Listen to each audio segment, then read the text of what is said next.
बिस्मिल्लाहिर्रहमानिर्रहीम। नाज़रीन, इस वक्त हम मौजूद हैं Jammu Kashmir cooperative housing society में।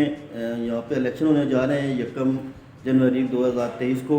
आज हम मौजूद हैं यहाँ पे इत्तेहाद ग्रुप के सरकर्दा मेंबर हैं और ये सबक सेक्रेटरी का इलेक्शन भी लड़े हैं यहाँ से, और ये काफ़ी पुराने मेंबर हैं।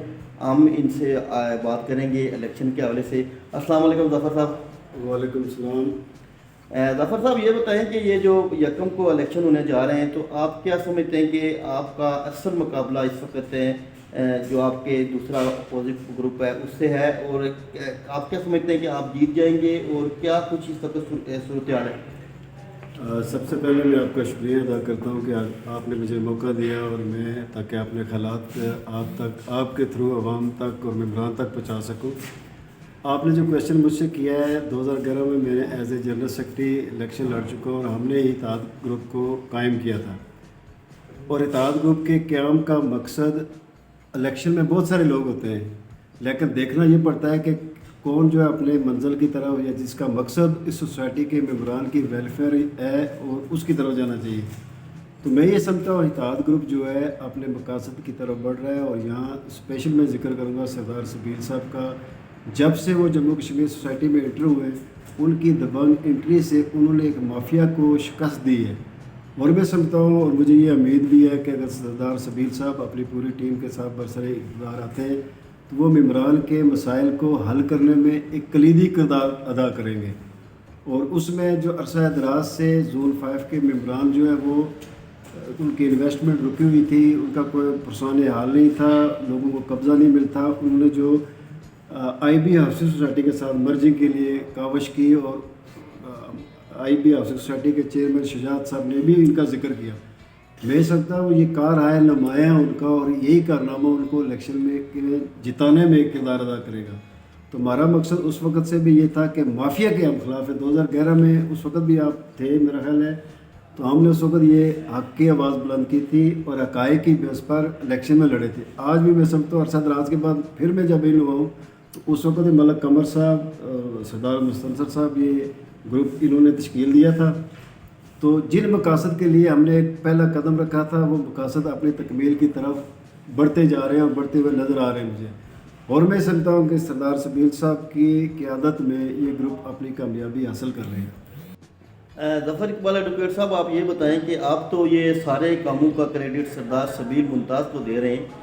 यहाँ तो चेयरमैन तो वो ज़ियाउल्लाह शाह साहब थे उस वक़्त, उन्होंने भी कोई काम किए होंगे, उनके बारे में क्या ख्याल है आपका?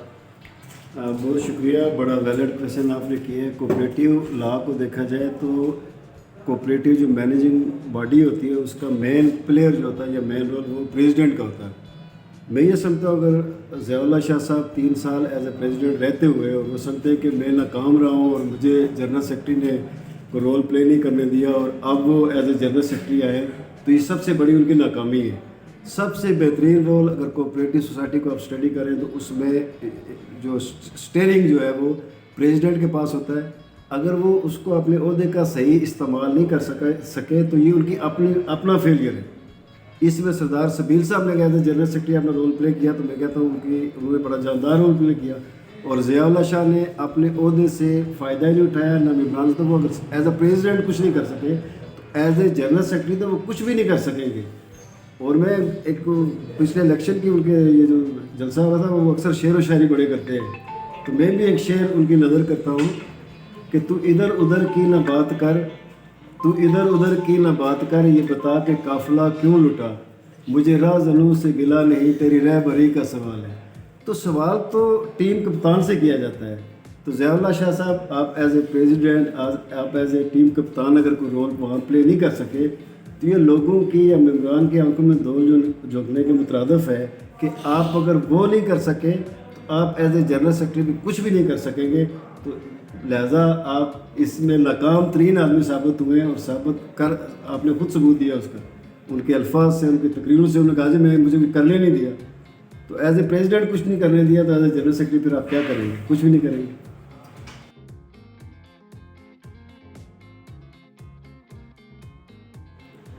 ظفر اقبال ایڈوکیٹ صاحب، آپ یہ بتائیں کہ یکم کو الیکشن ہونے جا رہے ہیں، تو اس حوالے سے آپ کوئی ممبران کو کیا پیغام دینا چاہیں گے؟ اور دوسرا یہ بتائیں گے کہ اس وقت لگ یہ رہا ہے کہ ٹرن آؤٹ بہت ہی کم ہوگا، آپ کے خیال میں ٹرن آؤٹ کیا ہوگا؟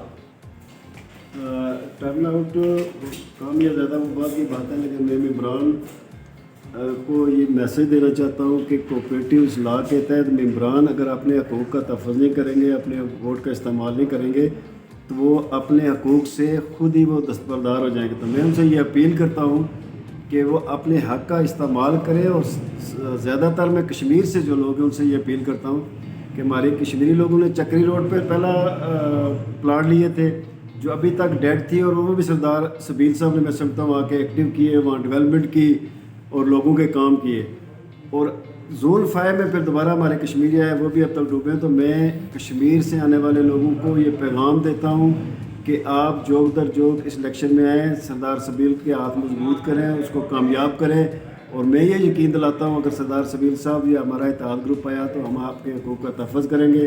ہم چکری روڈ والے ممبران اور زون 5 کے جو مرجنگ والا فارمولہ جو سردار سبیل صاحب نے دیا ہے، اس میں ہم انشاءاللہ سرخرو ہوں گے اور ممبران کا حقوق کا تحفظ کریں گے۔